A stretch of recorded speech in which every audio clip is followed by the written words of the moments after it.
প্রথমবারের মতো ৩২ দল নিয়ে জুনে যুক্তরাষ্ট্রের মাটিতে বসে ২০২৫ ফিফা ক্লাব বিশ্বকাপ। দেখতে দেখতে একদম শেষ পর্যায়ে টুর্নামেন্টটি। নিউ জার্সির মেটলাইফ স্টেডিয়ামে শিরোপা নির্ধারণী ম্যাচের মধ্য দিয়ে পর্দা নামছে এর। চেলসির জন্য এটি দ্বিতীয়বার শিরোপা পাবার মিশন। এর আগে ২০২১ সালে ট্রফি ঘরে তোলে দলটি, আর পিএসজির সামনে এবার শিরোপা পাবার স্বপ্ন। তবে যেই জিতুক না কেন, প্রথমবারের মতো বড় পরিসরে যাত্রা শুরু করা বিশ্বকাপটিতে চ্যাম্পিয়ন হওয়া মানেই ইতিহাস গড়া।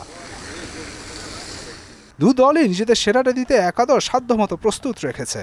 Usman Dembele, Achraf Hakimi, Vitinha, Fabian Ruiz, মার্কুয়েনোসরা প্রস্তুত প্যারিসীয় জার্সিতে। তবে নিষেধাজ্ঞায় ফাইনাল ম্যাচটিও খেলতে পারবেন না লুকাস হের্নান্দেজ ও উইলিয়াম পাচো। এদিকে ব্লু শিবিরে ফিরছেন লেভি কলউইল ও লিয়াম দিলাপ। পাশাপাশি এনজো ফার্নান্দেজ, কোল পালমারের সঙ্গে প্রস্তুত আছেন রিস জেমসও। এদিকে ক্লাব বিশ্বকাপ নিয়ে বহু সমালোচনা ও বিতর্ক উঠলেও একে সেরা ক্লাব টুর্নামেন্ট বলছেন ফিফা প্রেসিডেন্ট জিয়ান্নি ইনফান্তিনো।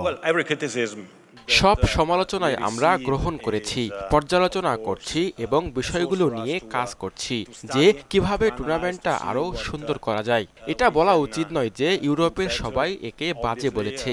যেসব দল এতে অংশগ্রহণ করেছে এবং যারা খেলা দেখেছে তারা যথেষ্ট সন্তুষ্ট থাকতে দেখা গেছে। তবে ফাইনাল ম্যাচকে ঘিরে মেটলাইফ স্টেডিয়ামে তাপমাত্রার ঊর্ধ্বগতি নিয়ে উদ্বেগ রয়েছে দু দলের। মুদাসসির আলী, স্পোর্টস ডেস্ক, মোহনা সংবাদ।